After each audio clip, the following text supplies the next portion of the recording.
এখন সোশ্যাল মিডিয়ার যুগে ট্রোলিং কথাটা খুব শোনা যায়। এত লোকের মাঝখানে সহজে পৌঁছে যাওয়া যায়, কিন্তু আমার বাবা যখন অভিনয় করতেন তখনও কিন্তু সেই অর্থে ট্রোলিং করা হতো ম্যাগাজিনে।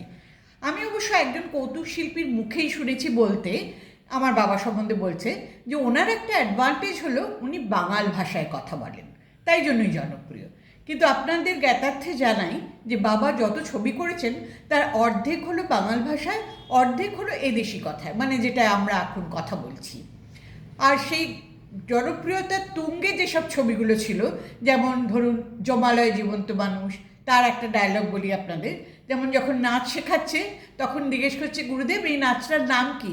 বলছেন হাম হাম গুড়ি গুড়ি। কিরম ভালো নাম না?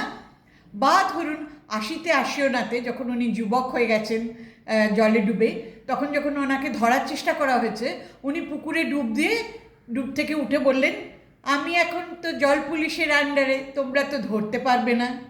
বা ধরুন পার্সোনাল অ্যাসিস্ট্যান্ট, সেখানে অনেক মহিলার মাঝখানে উনি গেছেন ইন্টারভিউ দিতে, ম্যানেজিং ডিরেক্টর বলছে আপনার নাম কি? বলছে রমা গুপ্ত। আপনার নাম রমা গুপ্ত? বলে না, আমার আসল নাম রমা পদগুপ্ত, পদটা উড়িয়ে দিয়েছি। তো এগুলো তো সবই এদেশীয় ভাষায়, জনপ্রিয় হয়নি কি?